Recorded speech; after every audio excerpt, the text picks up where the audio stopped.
Okay, so I'm here at the Summer League, part of the Sports Business Classroom program. Just finished our second complete day, technically our third day of the program. Um, I've been scouting some players, so as a scouting video analytics major, we were assigned three players playing here at the Summer League to scout, fill out these scout forms, and then a few people in the class are going to build a presentation on. Um, and he kind of has to be a high energy player because he's very small. One thing I noticed, uh, getting bumped off a lot, he's getting moved a lot, whether he's the initiator of contact or not, or whether he's on offense or on defense as well.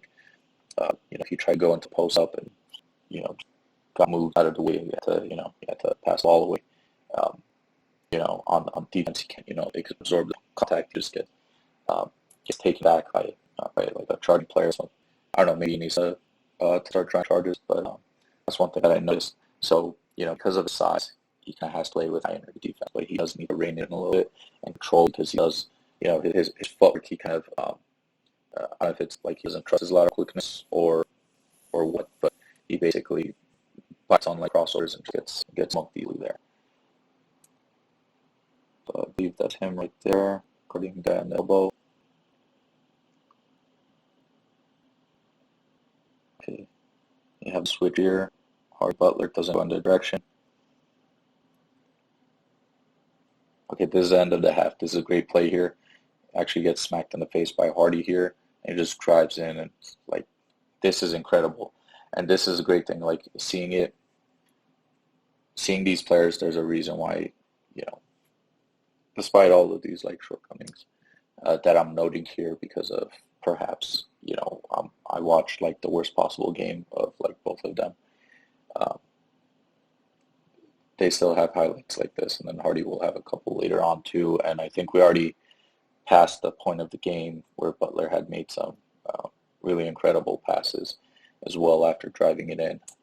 And then he also picks it up later on. They both pick it up later on and start scoring more and passing more, facilitating more, doing more of, like point guard roles. Um, I don't know too much about Butler, but Hardy for me, it looks like, um, he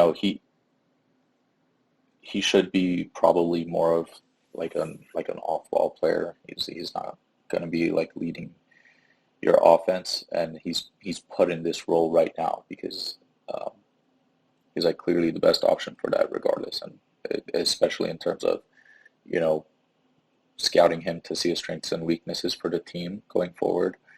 Um, that's kind of what you want to see at this point.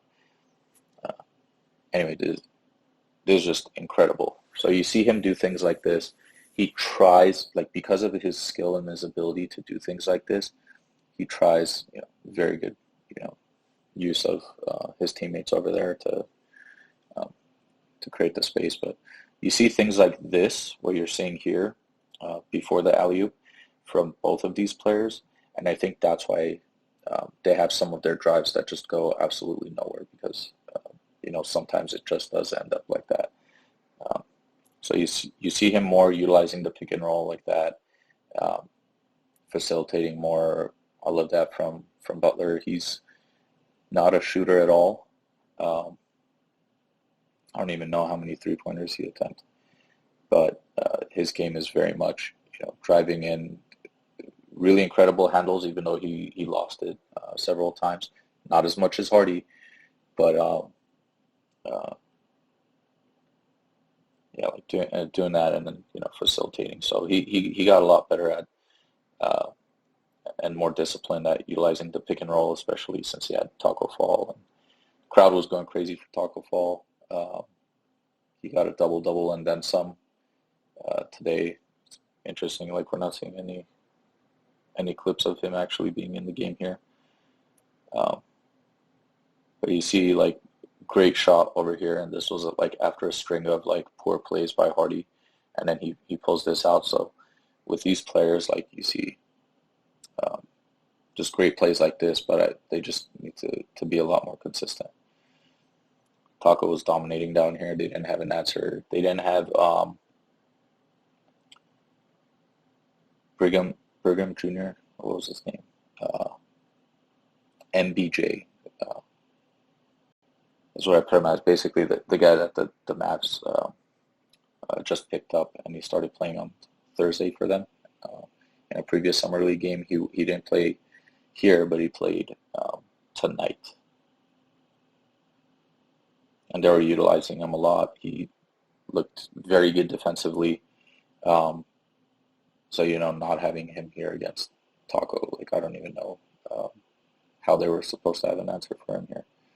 So yeah, that's Leandro Bomaro, who was giving a lot of trouble to Hardy here. He was playing him rough, and when I talked about Hardy was just getting bumped off his line, that was often from Bomaro. Bomaro was also had his hands all over Hardy's handles at times. So, had a strip, not like a strip leading to a turnover, but at least like a strip, like just breaking his size up. But see here, you have Hardy picking up Bomaro here from the backcourt. His defensive tenacity here is really nice, and then you see it here with Butler. Gets him to lose the ball. Just navigating the taco screen pretty well. Those are things I like about Butler defensively. Let's see, is he in the corner here? See, sometimes he's just like not even in the play at all, but at least, he's going to the corner, he's spacing. See, like he started really utilizing Taco Fall really nicely here towards the end of the third quarter, going into the fourth.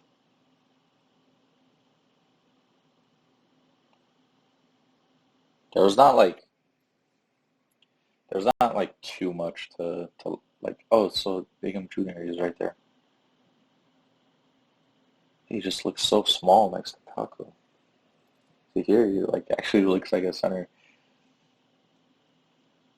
Taco's huge, man. Butler.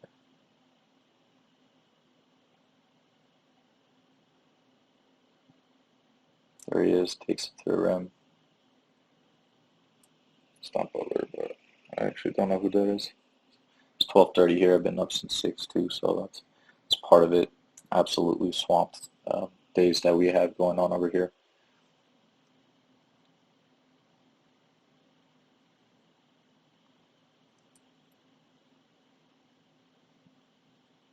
It's Hardy right there.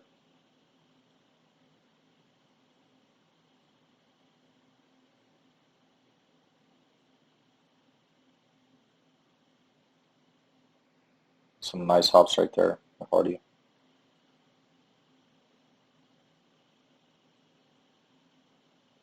Hardy over there in the corner.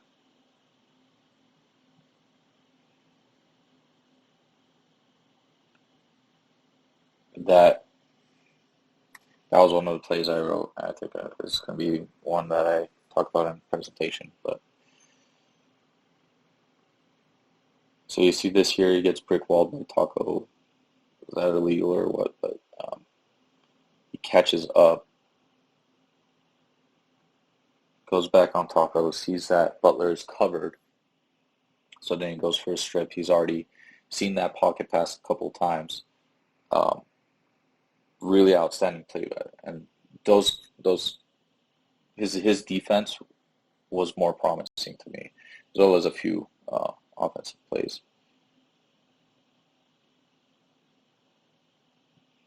So he's away from the play there too.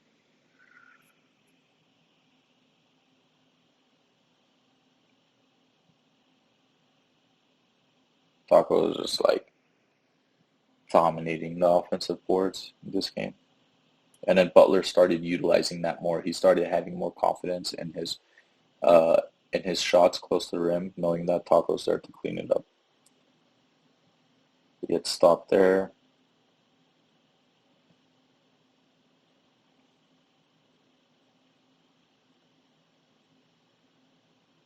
Did they not show the step back?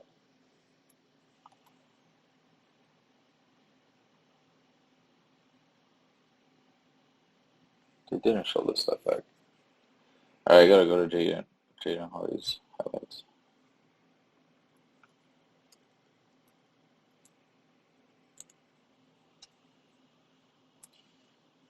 28 points to 14 points.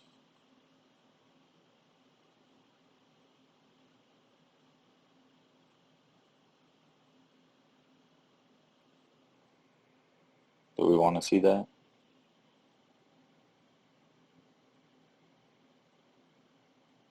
He kept going after him. This is like 2 in a row, but he kept going after Taco like 4 or 5 times. Not necessarily going after him, but he's going to the rim while Taco's there, and like he's rejected not just you but your teammates for the entire game.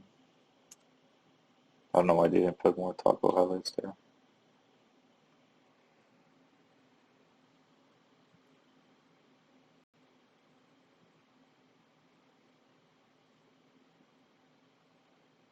Are they gonna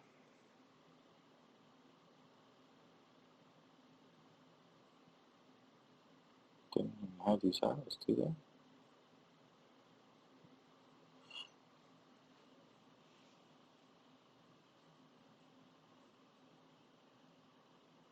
Okay. I think that's gonna be it for me today. Um, it was a good start, but I'll try to put together my scouting report. I'll write it up, and maybe I'll read it. Maybe I'll curate some clips beforehand, so I have the right stuff. But just wanted to get these thoughts out there while I'm working on this. So expect more of this to come.